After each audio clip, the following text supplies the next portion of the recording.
Hi, I'm your host Vasco Duarte. Welcome to the Scrum Master Toolbox podcast, where we share tips and tricks from Scrum Masters around the world. Every day, we bring you inspiring answers to important questions that all Scrum Masters face day after day. Hello everybody, welcome to our Team Tuesday, and it's a very special Team Tuesday this week. We have with us Matthias Kostwein. Hey Matthias, welcome back. Hi, thank you for having me back. So this is a special Tuesday because it's a product owner perspective on the Scrum Master role. And Matthias is here as a product owner, sharing his experience and knowledge on how product owners see the Scrum Master role. And today we're going to talk about the teams. But before that, we do want to hear, Matthias, what's the book that most influenced you in your career as a product owner? That is a really difficult question, mainly for two reasons. First off, I don't read a lot of nonfiction books. I've read the classics like Doing Twice the Work in Half the Time, and a couple of others like Lean from the Trenches. But at the end of the day, I feel that really learning about Agile, learning about my experiences, I have learned the most in talking to people and experiencing it on the job. But I am an absolute avid and massive fan of fantasy and science fiction. So I have really read a lot of science fiction and fantasy in my life. And I think what they taught me, and that's something that I carry with me through my entire life as a product owner, or even back then as a Scrum Master, is the importance of seeing different points of view. So to be able to emphasize with different persons' points of view, to become aware of how their backgrounds affect their decisions, affect their mentality, and to be able to interpret this. And that is really something that I think reading helps in general, and especially fantasy and science fiction work a lot with different viewpoints. So if you want a book recommendation from me Yes, for we that, do. My all-time favorite series is the Farseer trilogy from Robin Hobb. The Farseer trilogy from Robin Hobb. Exactly. It deals a lot with the topics of otherness and inclusion. And I think this point of view really helps you become more understanding of the people you work with. And I think empathy is such an important quality for everyone who is working in a leadership position. So as a product owner, I would say that empathy seems like a great skill to have when it comes to understanding customers, their context, what they are trying to achieve. But I hear from what you're saying that it goes far beyond that. So how do you see empathy as a core skill for yourself as a product owner? I see it as an absolutely essential skill because I think, and that goes for everyone in a teamwork. Like the days of single developers sitting in a basement doing their best to create something, they're long gone. We've left that behind us. We're now working in a collaborative team environment. And to be able to work collaboratively, everyone in the team needs to be aware of each other's needs, of each other's requirements. And that is really something that empathy helps you deal with quite a lot. And especially in a leadership position that I very clearly see the PO and the Scrum Master in, to be able to help guide their teams, especially in a setting like I am from, which is an agency. It is really important to have that, to not to stay in that servant leadership role and not to become someone who is too dominant or someone who starts abusing his power or position. Yeah, and it's quite interesting to hear you say servant leadership role from a product owner perspective, right? Because of course we as Scrum Masters, we're very used to think about our work that way, right? We are a serving leader, but you say the same about the product owner role. So that's an incredibly valuable perspective here. Also for our Scrum Masters out there who need to work with product owners, right? And they need to put themselves in the shoes of the product owner when they are collaborating with the product owner. And talking about shoes and being in someone's shoes, of course, the next question is, the teams and how sometimes they become their own worst enemies. Now, of course, this is a product owner perspective on team dynamics. So we want to hear from you, Matthias. Story of a team, a little bit about their context, and then describe for us what were those patterns or behaviors that the team developed over time that made your job as a product owner hard, if not impossible. So this is quite a interesting approach for me. It's something I really had to think about because I was very lucky in dealing with mostly successful teams.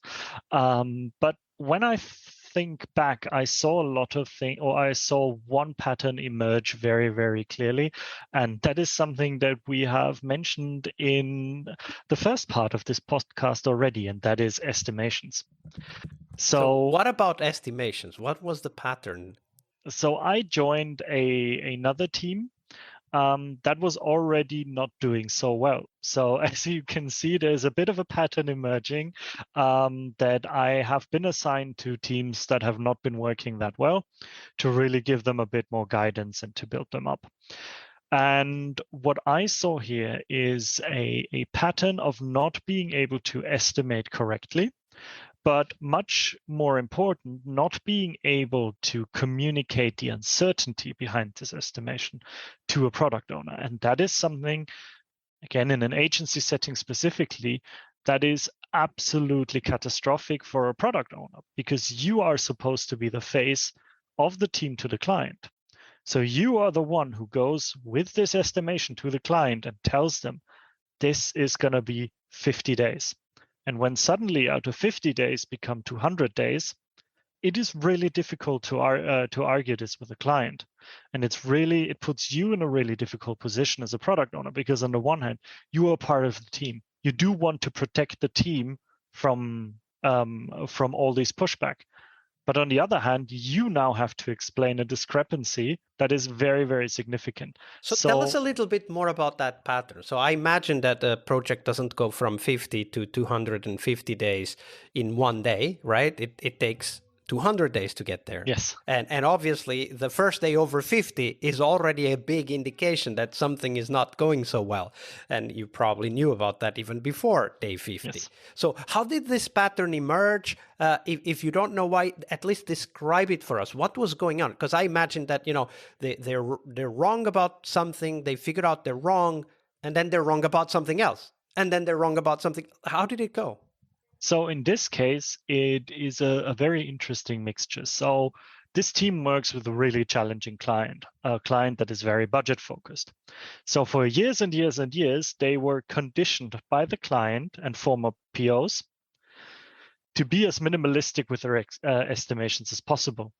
And they have again and again been pressured by the client to finish things in less time. Every single estimation they ever did was challenged. So that's really where I think a pattern emerged for them to on the one side underestimate things because they know it's going to be challenged anyway.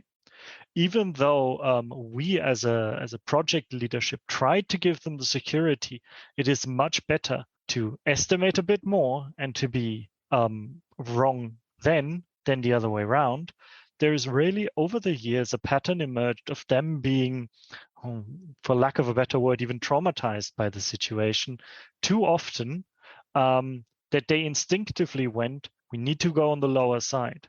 And we can't. And by the lower side, that would mean like if somebody in the team thinks, okay, this is 5 days, somebody else says, no, this is like 10 days, they would all deliver the 5 days first, right? Exactly, yes. And the same is then happening when we try to tell them, you can communicate your uncertainty. If this is, in this case, it was a high-level estimation done by several members of the team for a solution on a platform. And what they should have said was, we can't estimate this. There are so many uncertainties. We have to deal with external APIs that we don't know. We have to deal with partners that we don't fully know yet. They should have communicated that. But instead, they did their best in estimating. And I know that they did their best. But at the end of the day, it really hurt us as the client team because it brought us in a very difficult situation. And by the way, doing your best in estimation is never enough. So even if you would do your best, you would be in trouble most of the times. Yes. But letting that aside, because we could, of course, make this a no estimates conversation, but it isn't. This is a product owner conversation. So I want to hear, what did you tell this team? How did you help them overcome this anti-pattern that they had developed around estimations? So we are still very much in an ongoing process there.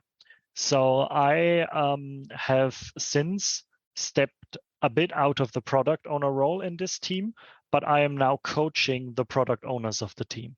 So there it is a lot about helping them get an understanding and trust in the team again, because making them aware that they can fail. And I think the trust in being allowed to fail is very, very important, but also the trusting being able to say, if you say you cannot estimate this, we will protect you. We will be the ones that will step in front of the client and say, we can't do this.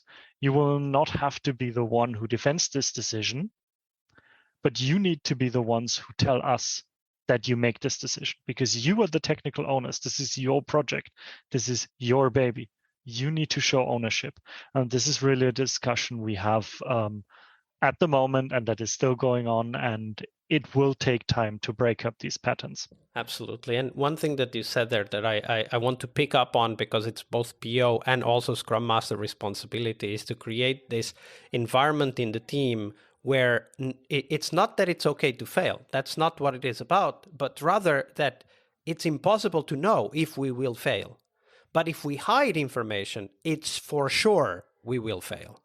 Because when we hide information from the people that are there to help us, that is the Scrum Master and the product owner, then ultimately they can't help us anymore, right? And for us, product owners and Scrum Masters, the responsibility should be to create that environment where the team feels that we have their back, right? That they can trust us to protect them, not in the sense of avoiding consequences, but rather in the sense of making it clear, knowing how to communicate, bringing the stakeholders on board with whatever the team feels is possible at a particular point in time.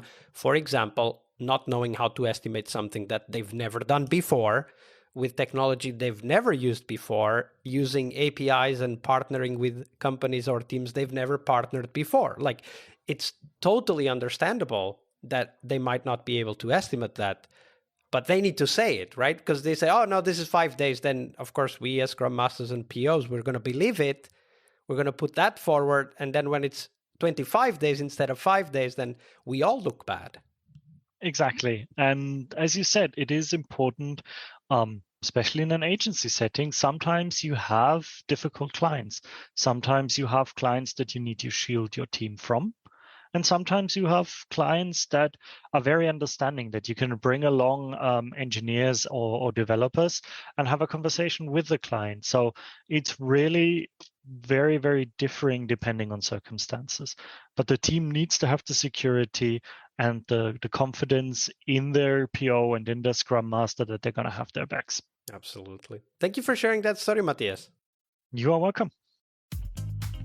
Tuesday is Team Day here on the Scrum Master Toolbox podcast. But tomorrow we talk about something that goes beyond the work we do with the teams. We will talk about how to lead change and what our guests have learned from leading and participating in change programs during their career. See you tomorrow. We really hope you liked our show. And if you did, why not rate this podcast on Stitcher or iTunes? Share this podcast and let other Scrum Masters know about this valuable resource for their work. Remember that sharing is caring.